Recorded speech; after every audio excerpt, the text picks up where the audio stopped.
Hello everyone, a very good morning and welcome to BYJU'S Exam Prep. Welcome to our daily Hindu analysis. Now before we begin the discussion, we have a couple of important announcements. This Sunday on the 26th of February, we are going to hold the BYJU'S National Scholarship Test. This gives you an opportunity to win up to 90% scholarship on our IAS courses. So those who are interested, immediately head to the description box below. You'll find the link for the scholarship test and do register yourself. Then second, don't forget, as soon as the session ends, directly head to our official Telegram channel. The link again has been provided in the description, because immediately after the session, we shall have a quiz on all the topics that we are going to discuss today. This will help you revise these topics and prepare comprehensively for the upcoming prelims. So with this, let's get started with the analysis of today's The Hindu newspaper. And first, let me show you the topics we are going to cover today. First, we'll focus on few important editorials and columns. We'll have a detailed discussion on these topics, which can be very, very important for your prelims and especially for your mains. After this, I have a host of topics lined up for your prelims. As the prelims exam is approaching, we want to give more priority for prelims related topics. So I've chosen a number of important articles today. We'll briefly take a look at all these topics. Yes, there is a huge list, but trust me, all these topics are very relevant, very important for your exams. And we'll also take a look at few upcoming trends. In the newspaper, if there are any articles which indicate a developing trend, which is relevant for the exam, we'll take a look at that as well at the end. So these are the interesting topics that we have for today. And let's start by looking at the first column. On page number 8, the Hindu carries a column that evaluates the Anti-defection Law. And there is a related column on page number 9, where several experts are discussing whether the Anti-defection Law has to be changed, whether this law has to be amended. So today we have two articles related to Anti-defection Law. So let's understand this topic in complete detail. Let's understand what is Anti-defection Law, why is it necessary, what are the problems associated with it. I'm sure many of you would already know what is defection. Defection is when an elected representative, an MLA or an MP, jumps from one party to another. That is a very simplistic, basic definition. But let's carefully examine the circumstances, the context in which this topic is in news. See, recently, Maharashtra and the political crisis that the state has been facing has been making a lot of news. Last year, I'm sure many of you know that the Maharashtra government was headed by a coalition called MVA. It was headed by the then Shiv Sena, led by Uddhav Thackeray, who was the chief minister. This MVA coalition government also included coalition partners such as the Congress, the NCP, and the others. This coalition government fell apart following defection of few Shiv Sena MLAs who aligned with the opposition BJP. And this breakaway faction of Shiv Sena went on to form the next government, which is currently headed by Eknath Shinde. This triggered a major crisis in Maharashtra, brought up a lot of constitutional questions regarding the office of the governor, how the office of the governor is misused, etc. In this whole crisis, another big issue was defection of MLAs, where MLAs from one party who have been elected on one party's ticket, they jump to another party midway and thus lead to instability of the government, of the elected government. So defection of elected representatives, be it MLAs or MPs, poses a very serious threat to the very stability of the elected government. If these defections are not voluntary, if they are not honest, if they have been engineered, if they have been sponsored by the opposition, if the opposition parties have bought the MLAs or MPs from the ruling party just to destabilize the government, then that marks the most serious undermining of democracy itself. So defection is a very, very serious threat to electoral democracy. So it's in this context that we need to understand the topic in slight detail. Because right now, the Supreme Court is looking at a number of cases related to the Maharashtra political controversy.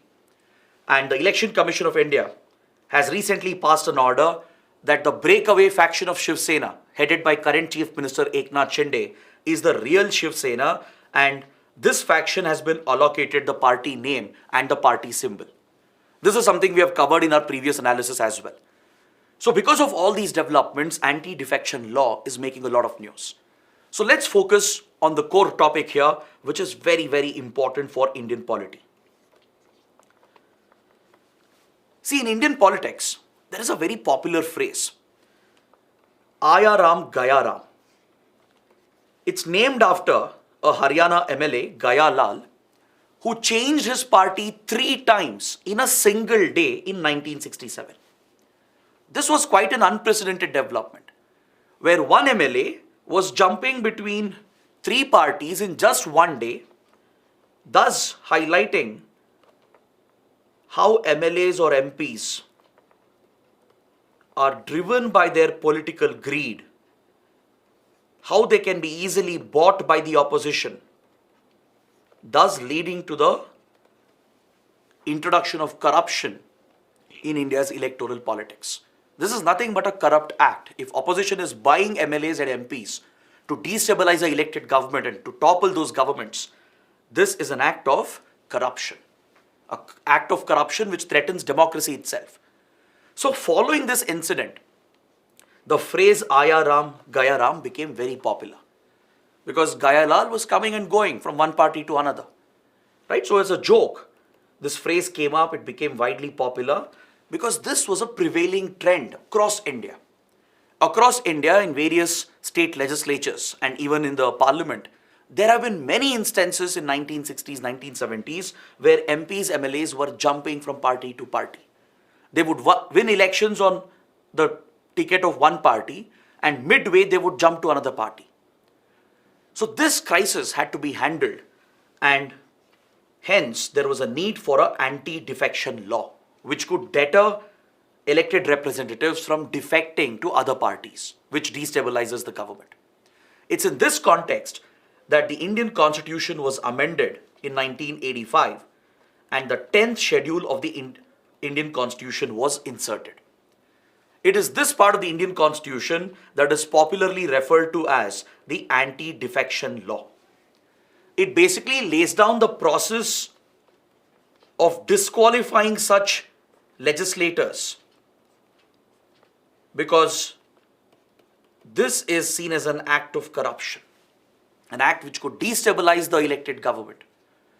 So anti-defection law becomes necessary to deter the legislators, to punish them if they defect.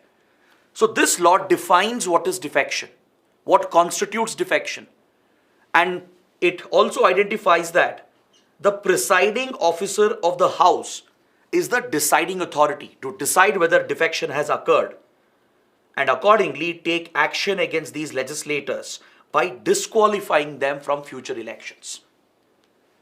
So in this context, if you look at state legislatures, the speaker or the chairman of the respective houses would be the presiding officer. Similarly, in the parliament, in the Lok Sabha, it would be the Lok Sabha speaker, and in the Rajya Sabha, it would be the Rajya Sabha chairman. So the presiding officer of the house, of the respective house, will decide whether defection has occurred. Based on a petition that is received by the other members of the house, the presiding officer will conduct an inquiry to check whether such defection was voluntary and honest. If there is any indication that this was not an honest voluntary defection, then the presiding officer has the authority to act against those legislators and punish them by even banning them from elections, by disqualifying them from the house as well. So this decision is left to the presiding officer, and subsequent Supreme Court rulings have made it clear that the decision of the presiding officer is indeed subjected to judicial review. The decision of the presiding officer is not full and final. You can appeal against this at the higher courts, and the Supreme Court reserves the right to intervene, because judicial review is an integral part of basic structure of the Indian Constitution. So now, let's see what exactly constitutes defection according to the law. How is defection defined? There are 2 instances where defection can occur. One, a legislator is deemed to have defected if he or she voluntarily gives up the membership of the party. That is one instance where an elected member, an MLA or MP, will voluntarily quit their party and jump to another party. That is defection. Next, disobeyal of the party whip. Disobeying the party directives, especially when voting in the house. In every party, there would be a whip who issues a direction to the party members, to the elected members, on how the party is going to vote on a particular bill or on a particular resolution. Even with regard to discussion on the floor of the house, party whips would have issued certain directions and orders. If the elected representatives are violating the party whip, basically they're going against the party's line, even then they could be disqualified under the provisions of anti-defection law. So these are the two instances which qualifies to be known as defection. One is where a member is jumping from one party to another. Second is where an elected member, a legislator, is violating the orders of the party, voting against the party, going against the orders of the party whip. So this also constitutes defection. So in this case, the presiding officer can decide and he can strip the membership of that legislator and he can remove him from the house. He will lose his seat. He could even be further disqualified from further elections as well. So this law will apply both to the Indian Parliament and to all the state legislatures.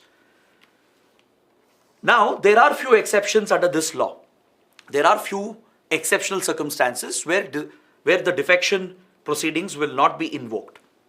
For example, if a party has split or if a party is merging with another party.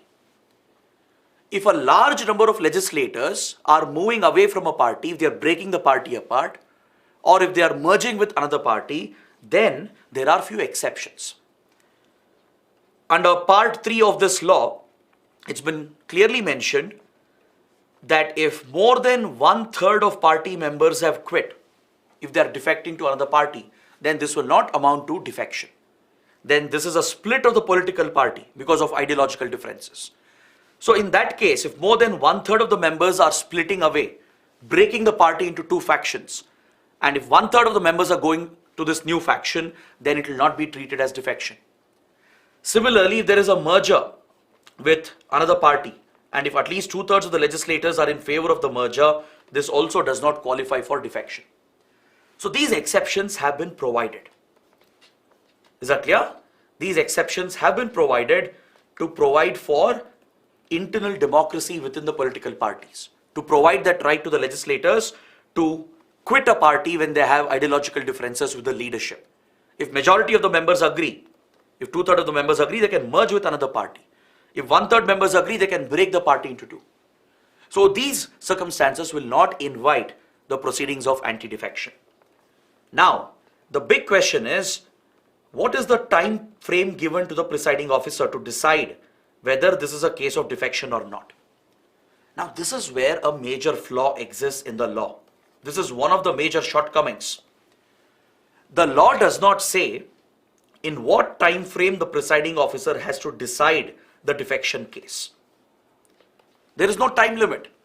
The presiding officer has a discretion to sit on these cases for months and years together. Let me tell you, there have been instances where presiding officers have not decided on these cases till the term of the legislature ends.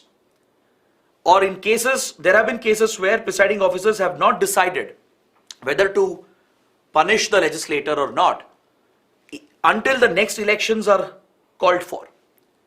There have been instances where a legislator who has defected has become a minister as well by joining the ruling party.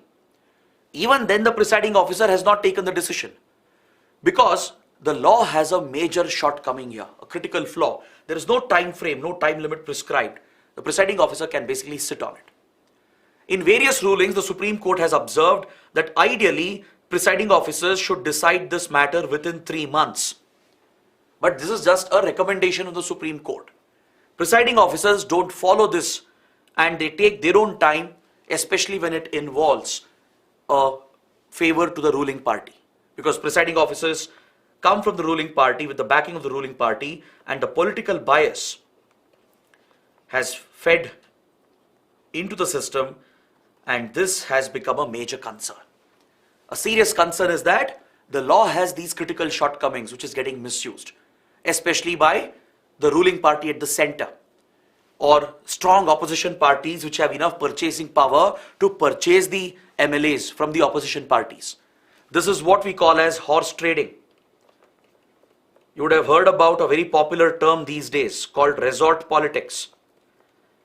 You would have noticed that in different states, MLAs are rushed to different resorts. They are kept hidden, safe, right? As if someone is going to steal them, right? And that's exactly what is happening.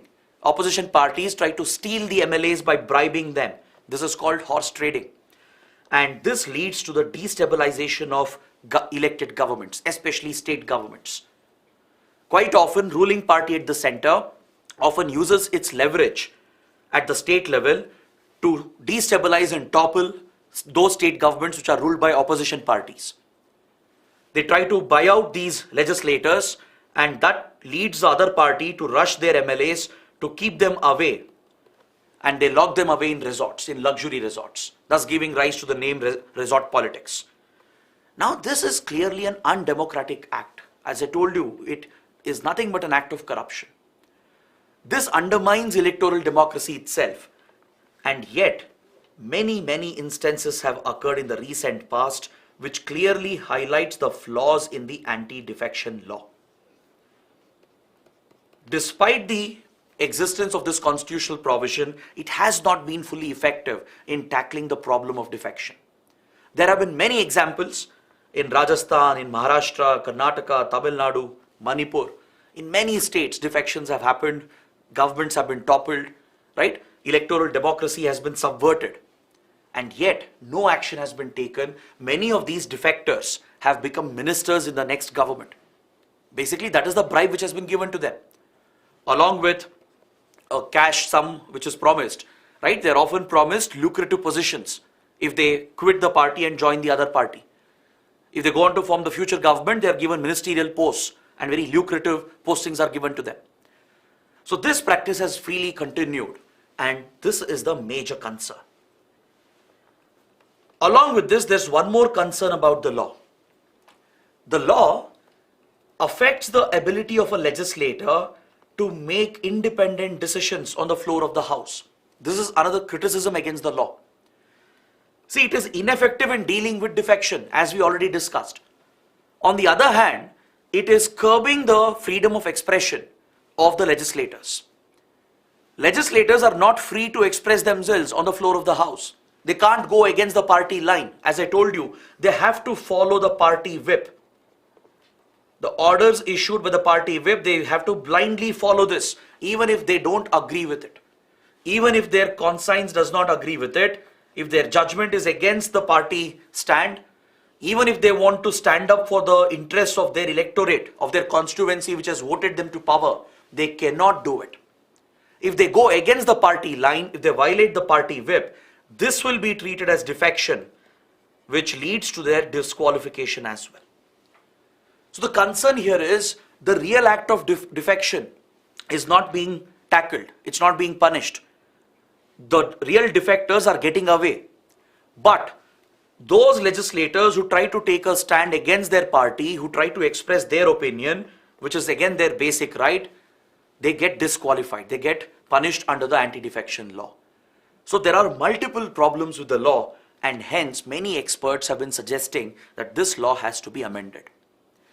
Is that clear? Various committees have suggested that the decision-making powers should not be left to the presiding officer, as a presiding officer is often seen as closer to the ruling party. Even though the presiding officer is supposed to be apolitical and neutral, quite often presiding officers who come from the ruling party itself, they tend to favor the ruling party. So many expert committees have recommended that instead of presiding officer, the decision should be made either by the president or the governor, respectively. In the case of MPs, by the president; in the case of MLAs, by the governor. Now this again is equally problematic, but experts have suggested that here the president and governor should be bound to consult the Election Commission of India. Just like MPs, MLAs are disqualified if they hold a office of profit, if they hold any remunerative position, right? It is said that they're holding office of profit, where they're getting paid, where they're holding a position which creates a vested interest. So in such a case, they get to be disqualified based on the recommendations of the Election Commission of India. So here, President or the Governor takes the decision by consulting the Election Commission of India. It's one of the disqualification procedures. So on similar lines, experts have suggested even defection should be dealt with instead of allowing the presiding officer to decide. Others have suggested that this should apply only in case of no confidence motions, where a no confidence motion has been moved against the established majority of the government, where the majority of the government is under question on the floor of the House.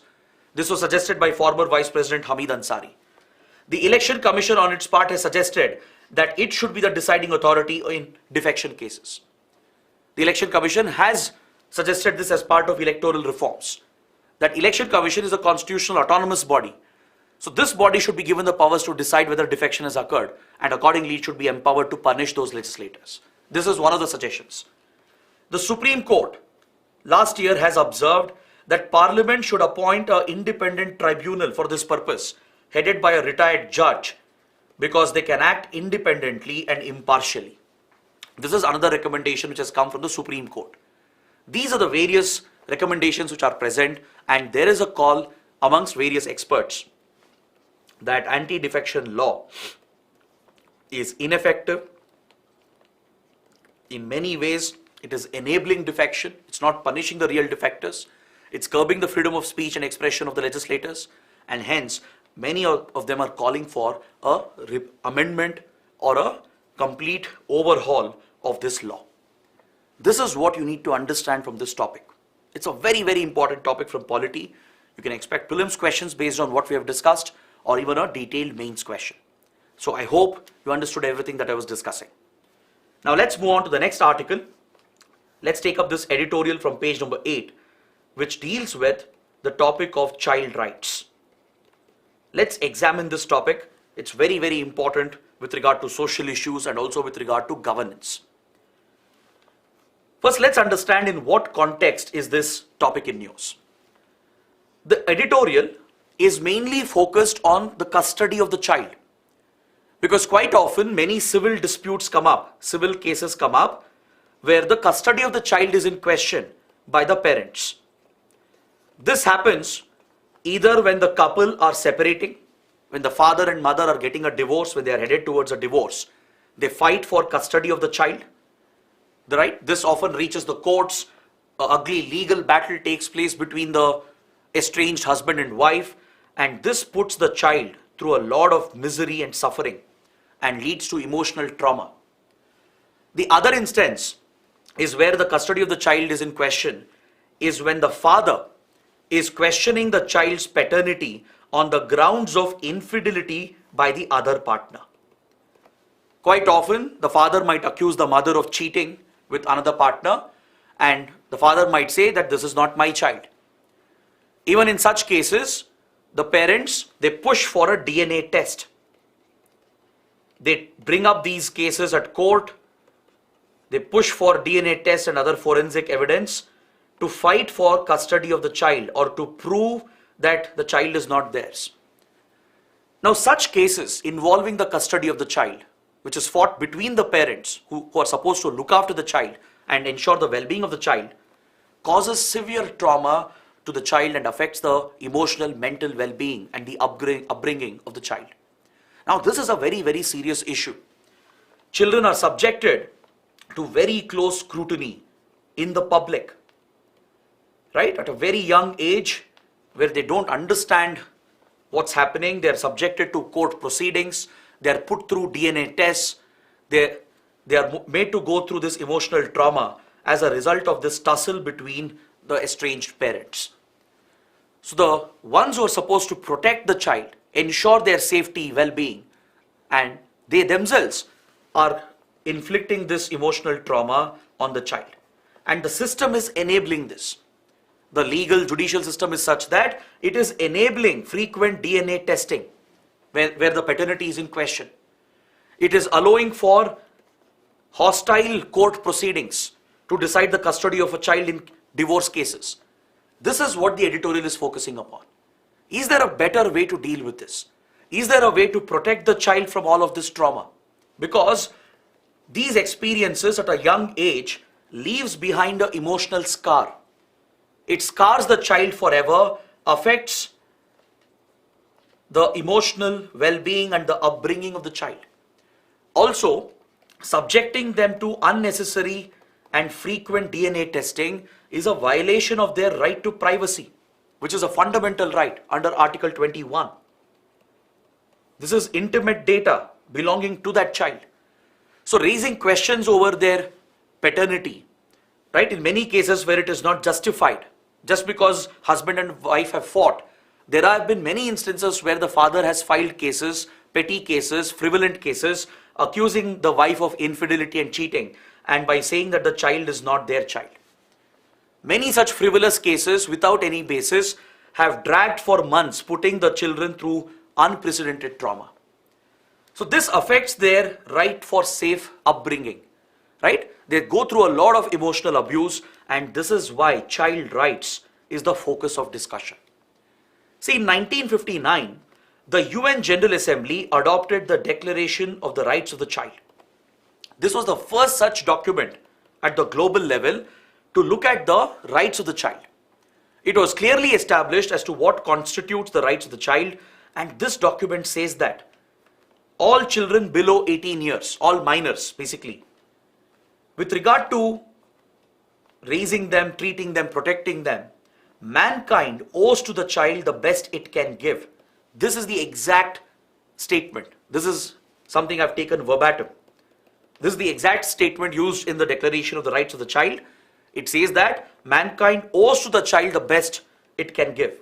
Meaning, we as a society, the family, and more importantly, the parents, they are all obligated to give the best possible upbringing to their child. It's an obligation on everyone, the parents, the family, and the society at large. But those who are supposed to guard and protect the child, they themselves are inflicting this harm on the emotional well-being of the child. Is that clear? We also have an international convention in this regard, the UN Convention on the Rights of the Child, that was brought out in 1989. It came into force in 1990. India is a signatory to this convention. We have ratified this in 1992. Based on this, India has brought out many laws for protecting children in the country. For example, the POCSO Act, Protection of Children from Sexual Offences Act. This is directly inspired by India's commitments to the UN Convention on the Rights of the Child.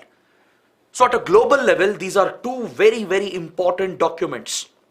The UN Convention on the Rights of the Child and the Declaration of the Rights of the Child. These are two guiding documents with regard to protection of child rights. Based on these rights, these principles, India has adopted many laws and policies. But despite this, we are not able to protect the emotional well-being of the child. Now just look at the rights which have been recognized by the UN Convention on the Rights of the Child. This UN Convention recognizes 42 rights. I want you guys to just take a look at this, be familiar with this, especially for your prelims. These rights, they cover all the aspects of the upbringing of a child, be it physical well-being, nutritional well-being, education, emotional well-being and safe upbringing, protection against any abuse and violence, providing access to basic healthcare, basic education. All these rights are covered under these 42 rights. For example, it defines a child, who constitutes a child. It clearly says that there shouldn't be any discrimination against children on any grounds. It provides for protecting the best interests of the child. This is what the convention talks about. But if you look at the way custody battles are fought, the best interest of the child is never kept in mind by the parents and as well as by the system.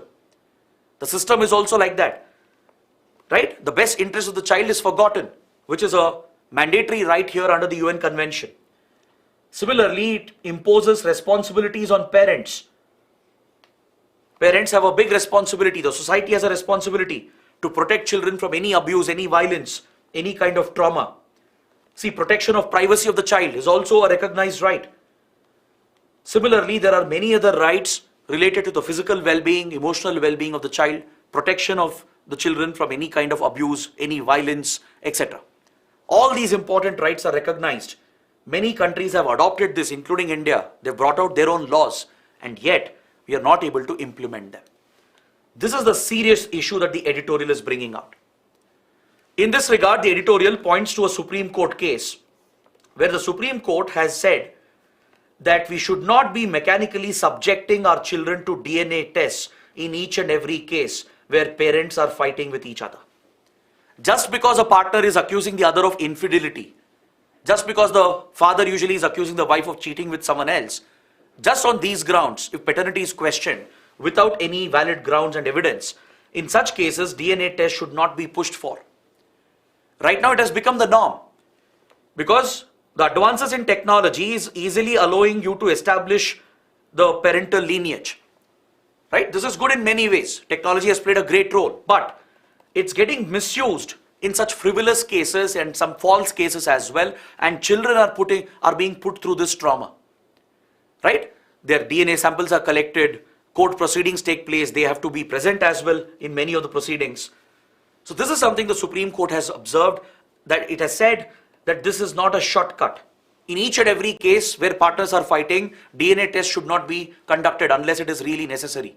DNA test should be a last resort, not the first option. Right? This is what Justice B.V. Nagaratna and V. Ramasubramaniam pointed out in this important case. Alright? They've also observed that the DNA establishing the parental lineage of the child constitutes personal information, personal data that belongs to the child. And as we saw, right to privacy is a basic right, an international right and a fundamental right in India as well. This applies for children.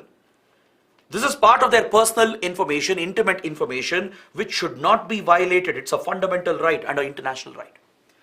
This is what the Supreme Court has observed, and hence the Supreme Court has directed lower courts to not subject children to unnecessary DNA testing. This is something that is being established within the judicial system. As a practice, the judiciary, the Supreme Court is pushing the lower courts to not go for DNA testing or any forensics unless it is really necessary. This should be the last option because children are not material objects. That's exactly what the Supreme Court has observed, and Justice Nagaratna has said that it is imperative that children do not become the focal point of a legal battle between estranged spouses. Understood? So this is where India also has to take a relook at the existing laws and policies. We do have an obligation, an international obligation as well, to the UN Convention and the Declaration of the Rights of the Child. We have brought in many laws, many policies. So we need to take a relook, see where we can rectify the system. And we need to do this by keeping the best interests of the child in mind. It is very essential to ensure the safe, protected well-being and upbringing of the child. So this is what you need to understand from this important editorial. This could be an essay topic, it could be a mains question under social issues or social justice and even governance. Alright, now moving on, we have another editorial from page number 8. It's from Economy. It's a very small article but still very important. This editorial refers to the recent development where India has integrated its digital payment gateway, the UPI, with the PayNow digital payment interface of Singapore. It's a very, very big landmark development. It was inaugurated by Prime Minister Modi himself. The central bank governors of India and Singapore, right?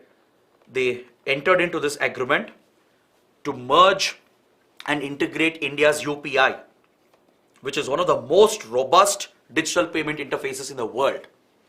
India today is a leader in digital payments. We are way ahead of even Western countries when it comes to adopting digital payments. Today, even every small street vendor they have adopted digital payments. Right? We're having millions and millions and millions of transactions happening every single day through the digital platform. So India has done a phenomenal job in digitizing its economy, and UPI platform has played a critical role in this. Many startups have come up in the fintech domain. They have created millions of jobs, right? It has basically become a new engine for the growth of India's economy. So this well-established payment gateway and interface has been integrated with the PayNow application interface of Singapore, which is equally popular in Southeast Asia.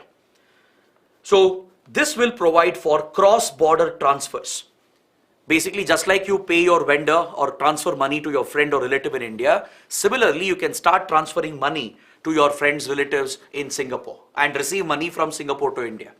You don't have to go to a bank branch, carry out a foreign transfer, right? You don't have to go through that laborious process where you pay very high transactional cost. You have to go through KYC process again. If you've ever done a forex transfer, you'll know what I'm talking about. It's a very difficult process. You need to go to a bank, get a KYC done. You have to pay a very high transactional cost as well. And usually foreign transactions are dominated by the US dollar based system, right? The US dollar is the global currency. So most transactions, they go through the SWIFT payment system, which is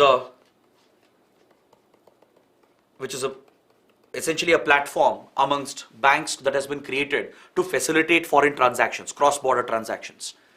These payment gateways are dominated currently by Western countries, especially by the US, because US controls the US dollar, thereby controls the SWIFT payment system and the global markets. So this is a great opportunity for countries like India to move away and reduce dependency on the dollar-based system, reduce the transactional cost involved in cross-border payments. This is going to help not just the Indian economy, it will help Indian migrant workers, Indian diaspora. Now you take Singapore for example, because this system is being implemented, once it becomes completely operational, right, from India to Singapore, there will be very easy, free, real-time cross-border transactions.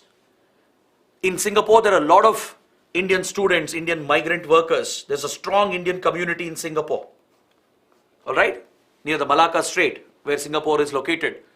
You have a very strong Indian community, a lot of Indian students, workers, migrant workers, etc. So from India, you can easily send money to them, and the Indian community there can send remittances back home, right, as they send a part of their earnings to their families in India. These transactions will be easily facilitated right now with the interlinkage of the digital payment gateways. The editorial is praising this initiative of the Government of India and the Government of Singapore, and the editorial is calling for more such cross-border linkages, because Singapore already has such a system with other ASEAN countries. Singapore has already integrated its PayNow interface with other Southeast Asian countries of the ASEAN group like Thailand, Indonesia, Malaysia, etc. So there is a great potential for India to tie up with all these countries. This would be in line with our Act East policy. Under the Act East policy, we are very close to ASEAN countries. So by leveraging the linkage with Singapore's payment gateway, we can connect our UPI system, the Unified Payments Interface, with the payment gateways of almost all the ASEAN countries. That would be a big boost for economic activities between India and Southeast Asian countries. This will benefit the customer. It will benefit the individuals, because next time when you're going to make these transfers, your transactional cost will go down. The effort involved will become very, very simple. At the touch of a button, sitting at your comfort of your home, you can make these cross-border transfers. You don't have to rely on your banks, do a wire transfer which is more expensive, or rely on riskier Hawala channels which are informal and also risky because of its links with organized crime and terror financing. Instead of taking any such route, you will have a very easy, simple option of just using your mobile phones and making the transactions happen. Now imagine if the Indian diaspora starts sending money back, if they start sending remittances back home to India through these digital transfers. It will happen in real time. All right? The transaction cost will be almost nil. It will save you all the effort, and that alone is sufficient to create a big boost for economic activities.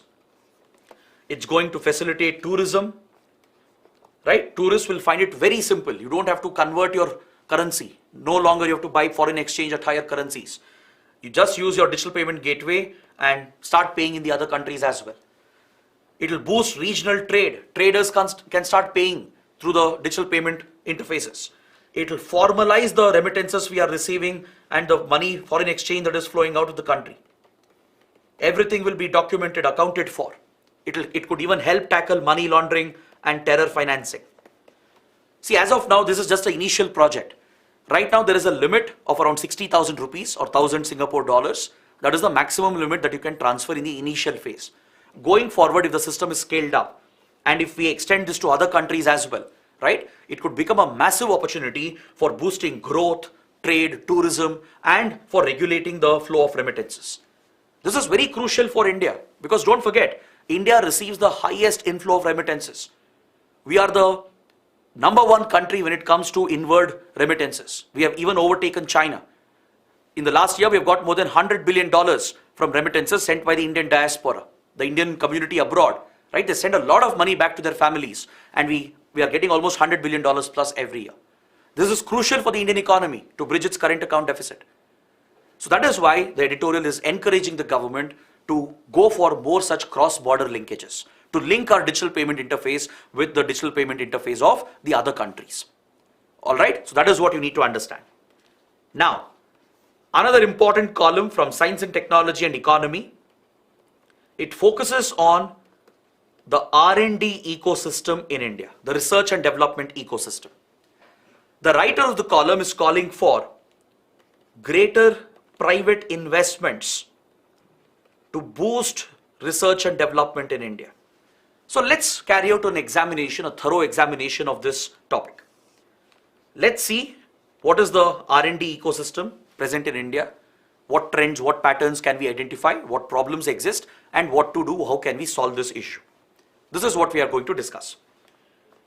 See, India's R&D budget, the money that we spend on research and development, is just around 0.7% of our GDP. This is extremely low compared to other major economies such as US, European countries, China, etc. Even when you compare this with the global average, it is still very low. The global average is 1.8% of the GDP spent on R&D. In India, it is just around 0.7%, and the primary reason is private investment by corporates, by large MNCs, by startups is very, very low in India. So what does this tell you? R&D investments in India is primarily driven by the government and public institutions. It is public sector institutions and the government which is driving research and development, not private institutions. Private companies, the corporate sector have very, very low investment in R&D. So this creates a huge roadblock because the government has a limitation. It can't spend freely, especially in developing countries like India, where we have serious developmental challenges, where we are yet to solve the problem of poverty, education, water, electricity, right? Government will tend to focus more on socio-economic welfare, thereby neglecting research and development. So whatever limited spending happens in R&D is coming from the government, but that is not enough. So this has to be supplemented by matching investments from the private sector. This is what the column is talking about. Now you look at this graph. I'm going to show you some important infographics. It'll help you easily understand this topic. Look at how much India is spending. Compare this with the other top countries. We are spending only a fraction of our GDP. It's very, very low compared to the other top countries. This is a slightly older infographic. According to the data, we were spending around 0.65% of our GDP a few years ago. Now this has gone up to just 0.7% of our GDP. This is no way sufficient.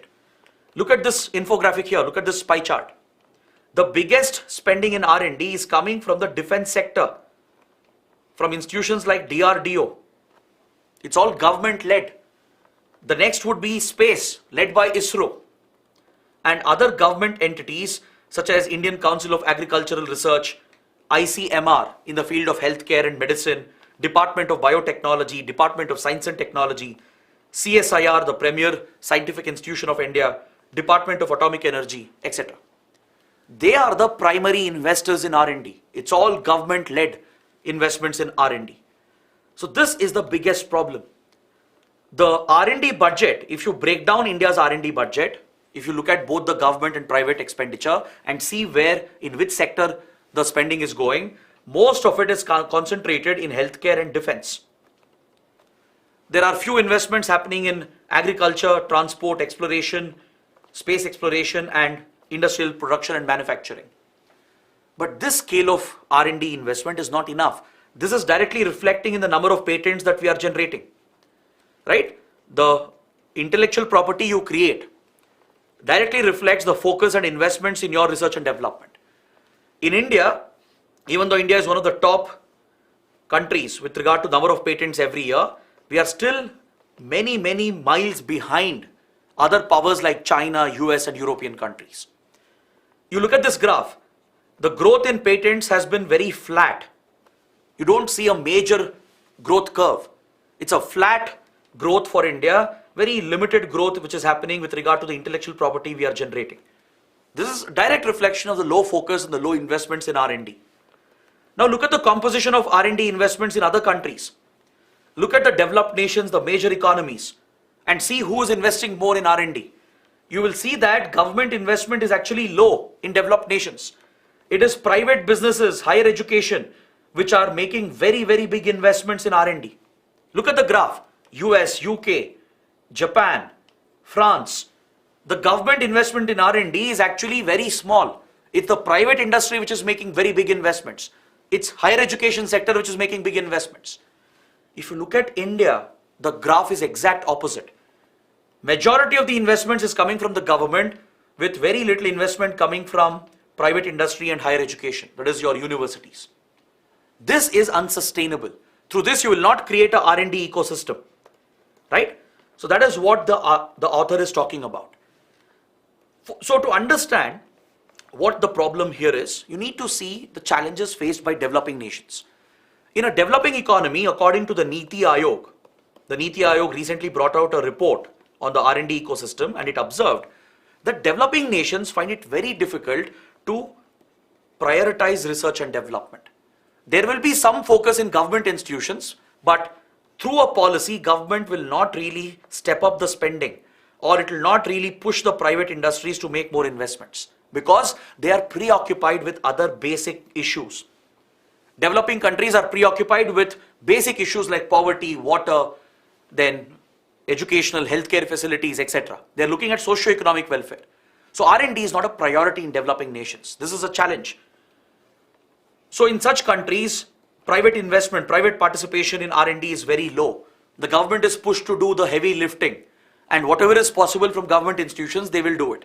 And this is not enough to create a R&D ecosystem. Is that clear? So this is the biggest challenge. Along with that, the writer also points out few other challenges.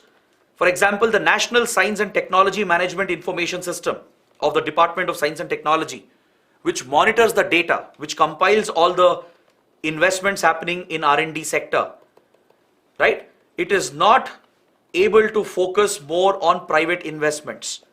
It's not picking up enough data to show the real extent of private investment in R&D. We have actually very limited statistics.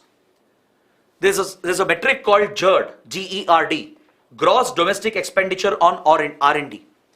This is a very, very important indicator, a very important metric to track the investments in R&D. So here, the Department of Science and Technology is mainly focused on tracking government investments. But private investments are not being really accounted for. Also, through the economic policy of the nation, we should give a greater push for the private industry to focus more on research and development. So both the government and the private sector have a challenge in front of them. They both have the responsibility. The government should scale up its own investments and create the right policies and regulatory frameworks, put in place the right mechanisms, measures that are needed in the medium term and long term to push the private industry as well to make big investments. Push our universities, higher education institutions also to invest in R&D. This is the medium term to long term plan that we need to create a R&D ecosystem in the country. So with this, I complete all the big articles where we needed a comprehensive discussion. We have thoroughly understood these topics from a prelims and mains point of view.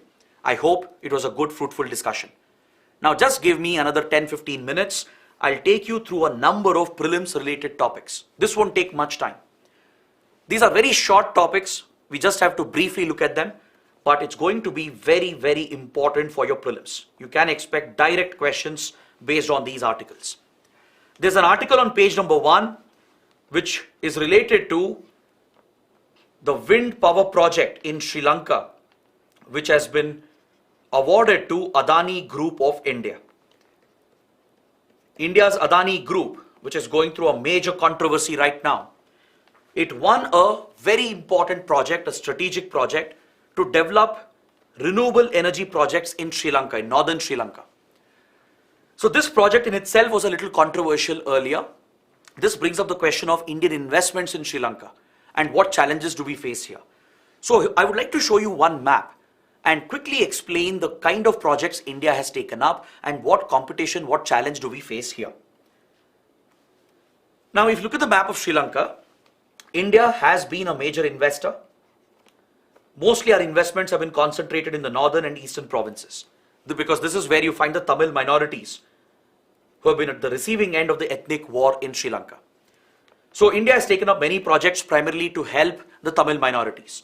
We have executed the revival of the Kanke-Senturai port near the Jaffna Peninsula, which is closer to Tamil Nadu. We have rebuilt the northern railway track, again in the northern province, and the Palale civilian airport was also reconstructed by India.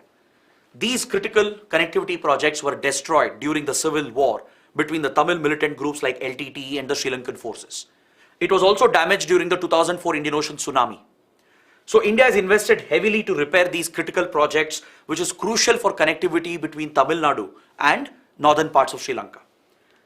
After the civil war ended in 2009, after LTTE was wiped out by Sri Lanka, we executed the Northern Housing Project. We have built more than 50,000 houses to rehabilitate the Tamil minorities who were displaced by the conflict. That's another major project of India. Now, compared to this, we face a very stiff competition from China, as China has become a major player in the last 20 years. Sri Lanka has joined the Belt and Road Initiative of China, and China has taken up many strategic projects compared to India. It built the strategic Colombo port, which is a vital port in the Indian Ocean. Even India is dependent on it. It built the Lotus Tower, which is a broadcasting tower in Colombo and a recreational tower as well. It built the strategic Hambantota port in South Sri Lanka at the Matala airport nearby. Both these projects have failed commercially, and they have pushed Sri Lanka into a debt trap, into a debt burden.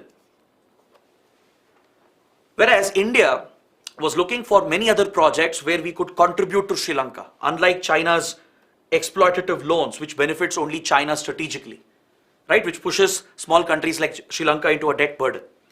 India wanted to develop the East Container Terminal to the Colombo port. This project had been awarded to India and Japan. When we had a friendly government in Sri Lanka under President Maithripala Sirisena before 2019, this project, East Container Terminal project, was awarded to India and Japan as part of Asia-Africa Growth Corridor Initiative, which is a joint venture of India and Japan. But this project was taken away from India and Japan when hostile government came in Sri Lanka under Rajapaksa brothers. When Gotabaya Rajapaksa became the president in 2019, he took away this project from India and Japan, cancelled this project and gave it to China. The same project was given to a Chinese company.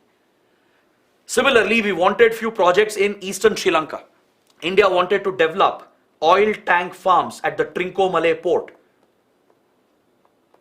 These are British era oil tank farms which are crucial for energy security in the region. India wanted to rebuild them at the strategic Trincomalee port. We also wanted to build a power plant, a thermal power plant led by NTPC at Sampur. All these projects were supposed to be given to India, but at the last minute they were put on hold by the Rajapaksa government. Then parallelly, in the northern parts of Sri Lanka, wind and solar projects had been given to a Chinese company, which had raised an alarm in India. Near the Gulf of Mannar Park Strait, the Park Bay region, between Tamil Nadu and Jaffna Peninsula of Sri Lanka, key strategic projects, wind and solar projects, had been awarded to a Chinese company. India had protested, objected to this, saying that this is a security threat. Finally, Sri Lanka started changing its behavior after its economic crisis started. The Rajapaksa brothers, they became slightly friendly to India because they desperately needed India's economic assistance. So after that, they awarded the West Container Terminal project to Adani Group Adani Ports won the project. NTPC was awarded the project to develop the Sampur thermal power plant. India also won the contract to renovate the Trincomalee oil tank farm project. And more importantly, the wind and solar project, which is in news, which the article is talking about in northern Sri Lanka, between Jaffna Peninsula and southern Tamil Nadu. This project was taken away from the Chinese company and it was given to India's Adani Group. Alright, so Adani Group has won two major projects. One is the West Container Terminal at Colombo Port, and second is the wind solar project in northern Sri Lanka, that is right next to India's borders. So this is the project that the article is talking about. This project is all set to begin, and this is what you need to know. You need to have this knowledge about India's investments in Sri Lanka and what competition we face from China. Next, moving on, we have an article related to the G20 presidency of India. So here I just want to point out one important fact. Please make a note of it. Please note down the member countries. I've given the list of member countries here, all the 20 members of G20, all the major economies, developed and developing economies. The article is important for us because it's talking about the 9 guest countries that India has invited. See, since India is holding the presidency, we get to invite few guest countries to participate in the G20. Alright? The country which is holding the presidency, which is hosting the summit, can invite few guest countries which are not members of G20 to participate. So the host will always choose countries which are important from around the world, countries which are relevant for our foreign policy interests, for our economic interests. So India has chosen 9 important countries and they have been invited as guest countries. Now please note down which countries these are. Bangladesh, Egypt, Mauritius, Netherlands, Nigeria, Oman, Singapore, Spain and United Arab Emirates. These are the 9 guest countries that India has invited under its presidency to join the meetings with the other G20 members. So there can be a straightforward prelims question here, a factual question. So please make a note of this. Next topic, related to art and culture. There's an article that refers to a ropeway project which has been taken up by the Uttarakhand government. The state government of Uttarakhand has signed a MOU with a private contractor to build a ropeway to connect Yamunotri temple, to facilitate the pilgrims. Because see, currently they have to trek a long distance to reach the Yamunotri temple. So to make it easier for the pilgrims, a ropeway project has been taken up. And why is this relevant? Why is this important? It's important because Yamunotri is part of the Chota Char Dham Yatra in Uttarakhand. It's a very, very important pilgrimage for Hindu pilgrims. In Hinduism, there's a lot of importance attached to the Char Dham and Chota Char Dham Yatra. Alright, so let me show you which are these pilgrimage sites. First, we'll look at the Chota Char Dham Yatra, which is limited to the state of Uttarakhand. Within Uttarakhand, there are 4 pilgrimage sites that are considered to be part of the Chota Char Dham. These include Yamunotri, which is in news, which we were talking about in the article. This is Yamunotri here, you can see clearly in the map. It also includes Gangotri, Kedarnath and Badrinath. All 4 major pilgrimage sites located on the banks of the Ganga and its tributaries. Alright? They are considered to be very, very relevant and prominent in Hinduism, very important and sacred as far as Hindu pilgrimage is concerned. This is the Chota Char Dham Yatra within the state of Uttarakhand. But there is the original Char Dham Yatra where 4 major Hindu pilgrimage sites are located across India. This was very actively promoted by Adi Shankaracharya since those days. It's believed that by visiting these 4 pilgrimage sites, one can attain moksha or salvation. These 4 sites, you have to be familiar where they are located. One of them is Badrinath in Uttarakhand, which we just saw. The other is the Jagannath temple, the famous Jagannath temple at Puri in Odisha, the Ramanath Swami temple at Rameshwaram in Tamil Nadu, and the Dwarkadish temple at Dwarka in Gujarat. So at 4 corners of India, there are these 4 pilgrimage sites which are part of the Char Dham Yatra. Alright, so you have to be familiar with both of them for a possible art and culture question. Next, another small topic related to the Indian rhinoceros and the Kaziranga National Park. There's an article on page number 14, according to which the Environment Ministry has sought more data regarding the estimation of the rhinoceros present in the Kaziranga National Park. In this context, you should know more about the Indian rhinoceros. Alright, you should know the basic facts. The Indian rhinoceros, which you can see in the image here, is a majestic, beautiful animal. It's also known as the great one-horned rhinoceros. It's popular for its one horn. It's prized for its one horn. And this is the biggest risk for the animal as well, because hunters and poachers target the animal because of the horn. There is a superstition attached with it. In many traditional systems, especially in Southeast Asian countries, in China, there is a huge black market, an illegal market for the horn of the rhino. They believe that it can cure many diseases and many medical conditions. This is a superstition. Because of this, the animal is killed, the horn is trafficked. There is a lot of value, money attached with this wildlife trafficking, which is illegal wildlife trafficking. This is the biggest threat for the animal. The Indian rhinoceros is native to the Indian subcontinent. It used to range in the northern plains of India, stretching across Nepal and parts of Bhutan as well. This is the traditional historic range of the animal. Today its habitat has been destroyed, it's been reduced to few pockets, and it's been listed as vulnerable on the IUCN Red List. Let me show you the current range of this animal. It's mainly found in the alluvial Gangetic plains, the Gangetic Brahmaputra plains of the Terai region of Nepal, UP and Bihar, the Duar belt, the savanna grasslands that stretches from West Bengal towards Assam, and the riverine forest and wetland ecosystems present in Assam, Bhutan, etc.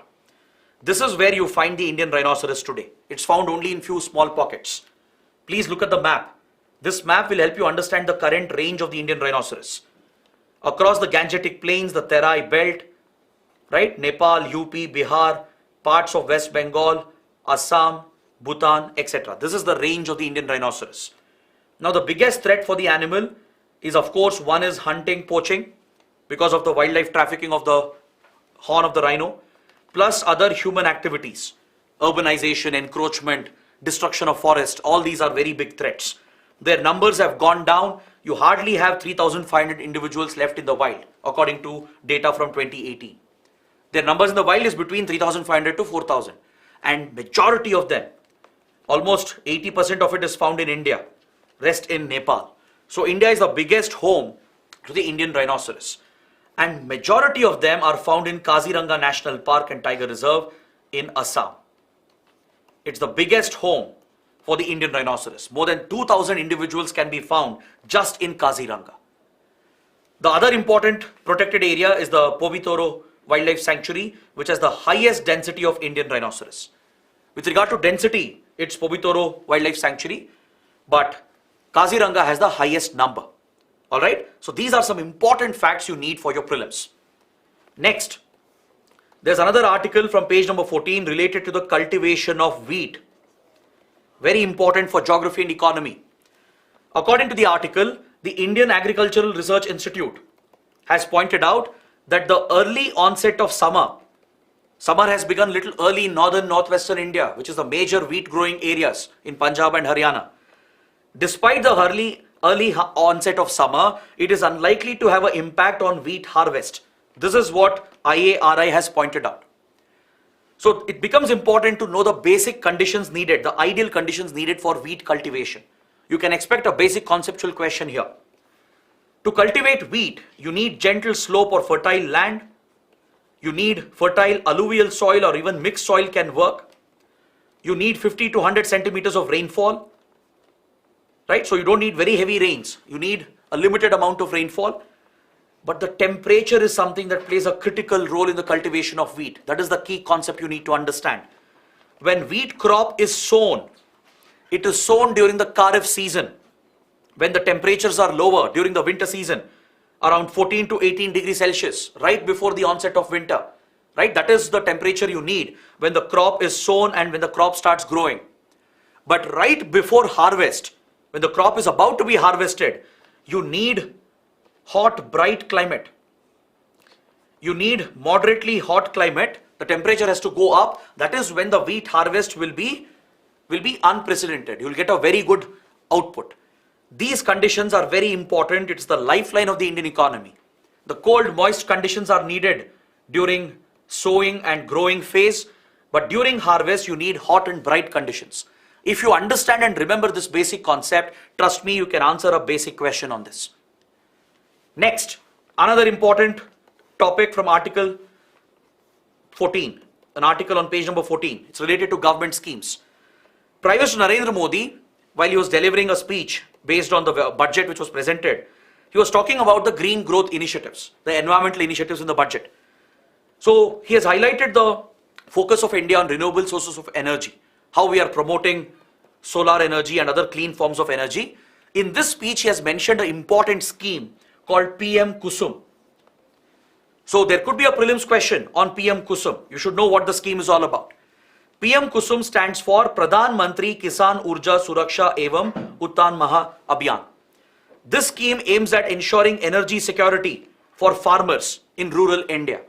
It aims at extending solar energy, promoting access to solar energy at the farm level to directly aid in agriculture, and this will also fulfill India's target of having 50% electricity generated through non-fossil sources, which is a commitment we have made, which is a voluntary, intended, nationally determined contribution we have made to the UN Climate Change Convention under the Paris Agreement.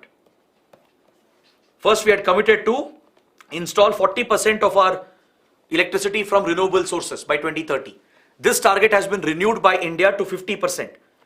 By the end of this decade, we plan to have 50% of our electricity generated through renewable sources like solar, wind, etc. Right? So this scheme is designed to help India achieve this goal, this climate action goal, which is an international commitment under Paris Agreement. It will also help in tackling pollution, bringing down emissions, of course, and it will help the farmers, the rural economy and agriculture. This ambitious scheme was launched in 2019. It was launched in 2019. It has three components. In component A, the focus is on decentralized grid-connected renewable energy plants. Basically, farmers are encouraged to install solar plants on barren land. In rural areas, you will find a lot of barren land owned by farmers or by the community. So under the component A, they are encouraged to install solar facilities and connect them with the grid. They can sell the electricity to the distribution companies and even earn an income from that and contribute to our energy security. In component B, farmers are encouraged to install solar agriculture pumps, solar powered agri pumps. So this reduces the dependency on diesel electric pumps, thus reducing emissions and pollution. It will help the farmers as well by giving them a cheaper source of energy, right? And under component C, the focus is on installing solarized agri pumps where the pumps have already been connected to the electricity grid. See, farmers generally use two types of pumps. One pump which is powered by diesel. The other pumps are connected to the grid. They are drawing electricity from the grid. The idea is to push the farmers away from both. We have to encourage our farmers to stop using diesel powered water pumps. We have to encourage them to reduce consuming regular electricity coming from the grid. The idea is to provide for solar powered water pumps. This is the focus of component B and component C of PM-KUSUM scheme. Just knowing the basics of such important government schemes is important for your prelims. Next, another article on page 15. Afghanistan has decided to open an important trade route. I want to show the location, just the location. Afghanistan is currently ruled by the Taliban. The Taliban government is in power, as most of you know. Taliban has decided to reopen the Torkham border checkpoint that you see over here along the Afghanistan-Pakistan border. It's a very, very important border crossing between the two countries. This important border crossing was in news in 2021 when Taliban took over the country. Taliban has domination in southern and western and eastern Afghanistan. Taliban is mainly centered around Kandahar, Jalalabad. It has captured Kabul, right? It has gained complete control over the country. So when it was taking over the country and toppling the government, it shut down the border checkpost at Torkham to prevent Afghans crossing over into Pakistan. It's a very important border checkpost for border trade. It is also frequently used by various terror outfits in the region. Right? The whole Afghanistan-Pakistan belt that you see here, the Durand Line, this border is called the Durand Line, drawn by the Durand Commission, which is the Afghan-Pakistan boundary. This whole border is sensitive because there are many terror sanctuaries located here for Al-Qaeda, for Taliban, for the Pakistan Taliban, for Lashkar-e-Toiba, for Jaish-e-Mohammed, right? So at this critical location, you have this important border trade post called Torkham, which Afghanistan had shut. Taliban had closed this when they took over. And finally, after 2 years, they are reopening it. They are looking to improve trade with Pakistan. That is why this trade post is in news. Next, another article related to Israel-Palestine. Another important prelims fact here. See, since the start of this year, violence has escalated between Israel and Palestine. Various Palestinian terror outfits like Hamas, which operate from Gaza Strip, right? They have carried out a number of terror attacks. This group is mainly sponsored by Iran and Syria. Iran and Syria, which are regional rivals of Israel, they sponsor Hamas, a radical terror outfit operating in Gaza Strip. And Hamas has carried out many attacks against Israel, killing Israeli civilians. And Israel has retaliated by using massive disproportionate force, and it has killed many Palestinians. Lot of military raids are taking place in West Bank territory as well of Palestine. So in both Palestinian territories, violence has gone up. In Gaza Strip, in West Bank, and also in Israel. This escalating violence has led Hamas and other radical terror groups to fire multiple rockets aimed at Israel, and Israel's Iron Dome system has defended the country and it has neutralized most of these rockets. That is what has been mentioned in the news. So for prelims, you should know what is Iron Dome. Why is it popular? Which country does it belong to? Iron Dome is an air defense system that is developed by Israel. It's considered as one of the world's most sophisticated air defense systems. It's designed to target small rockets. It's not designed to target ballistic missiles. It's not designed to target long-range missiles. It is designed to function in an automated manner. It basically consists of a chain of radars all along Israel's territory. It constantly keeps tracking for any launch of small rockets and projectiles. Immediately, the Iron Dome system launches a counter attack and neutralizes these rockets. It's one of the most effective air defense systems that has been implemented at a tactical level on the ground. Many countries have shown interest in the Iron Dome shield. Even India's armed forces have considered buying the Iron Dome, especially to protect the border villages near line of control with Pakistan. Because Pakistan also fires such small rockets and mortars which hits Indian villages, many Indian civilians get killed. There's no way of preventing it. One option is to consider installing the Iron Dome system. That's why this missile system, air defense missile system, is frequently in news. Next topic, the last topic here, it is referring to an important oil field of India. ONGC is looking to invest around $2 billion, around 6,000 crore rupees, in the Bassein Oil field that you can see here in the map. This is an offshore oil field of India, which is exploited by ONGC. This oil field is a major fossil reserve of India. It was discovered in 1976 and production started in 1988. It's also called the Bassein Oil and Gas Field.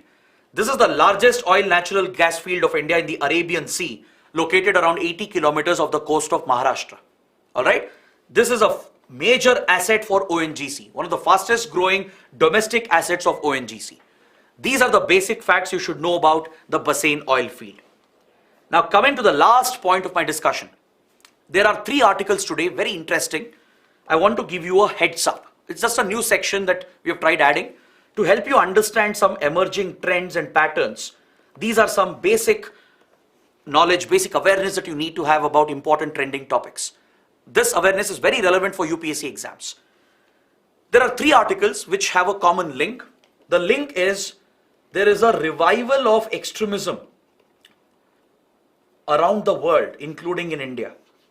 In Punjab, a pro-Khalistan group has carried out massive violence yesterday. This group called as Waris Punjab De.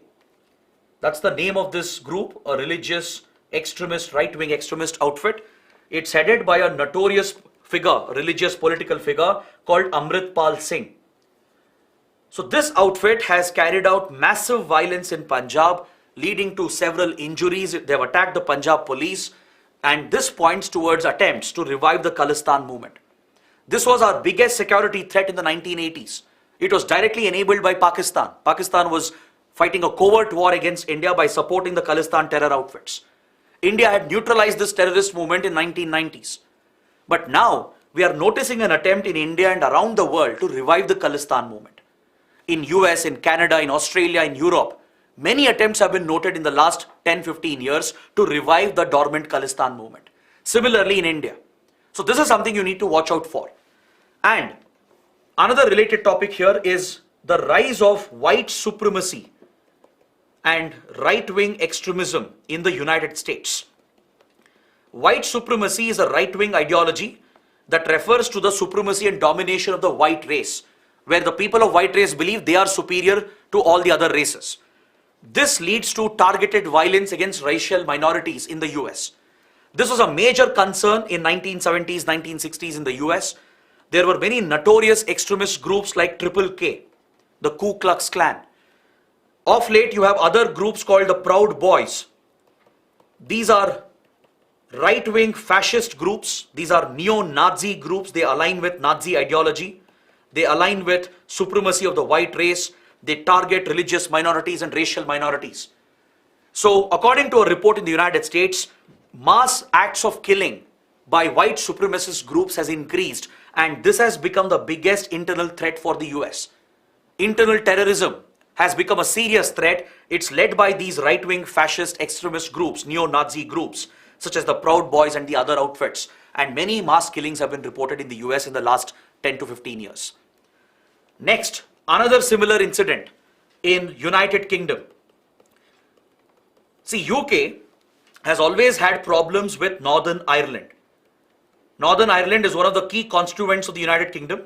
The UK is made up of 4 major constituents. You have England, you have Wales, Scotland, and Northern Ireland, right? Please take a small exercise. Look at the map of UK. Look at these 4 constituents. Northern Ireland has always sought independence from UK. It wanted to break away and it wanted to unite with the Republic of Ireland. So in 1960s, 1970s, a major violent insurgent movement had started in UK, Northern Ireland, led by a group called IRA, the Irish Republican Army. It was a violent insurgent movement. UK had classified this as terrorism. This violence was very prevalent from 1960s to 1990s. It was brought to an end only in 1998 by signing the Good Friday Agreement. This was the peace agreement between UK and the Irish rebels, the Northern Irish rebels. Through Good Friday Agreement, the conflict was settled. The issue is still in news because of the Brexit process, the way Britain has exited European Union. Right? There is still a Northern Ireland protocol that regulates the trade between Northern Ireland and UK, other parts of UK, and the interaction between Northern Ireland and Republic of Ireland. So in this regard, there is a very disturbing development. This group which had surrendered, Irish insurgency doesn't exist right now. But there are few former IRA dissidents, and reportedly they have shot a detective, a Northern Ireland police detective, indicating a possible attempt to revive such movements. So there are these strands of extremism around the world, right? Different strands of extremism. And you notice that there is a rise in such activities in the last few years. So that is a heads up I wanted to provide, right? Based on the articles in everyday's newspaper, we'll try to identify such patterns and trends just to give you that extra information, extra awareness to know what is happening in India and around the world. So I hope this was a good session, a fruitful session. I know I've extended this, but trust me, all the topics we have covered is very, very important for your prelims and mains. Take up the mains practice questions, write your answers, and don't forget to let me know how the session went. Press the like button, share your comments, and do subscribe to our channel. And also head to the Telegram channel for the quiz, because that will help you practice all these topics. All right? So that is it from my side. Thanks for being with me. Have a good day.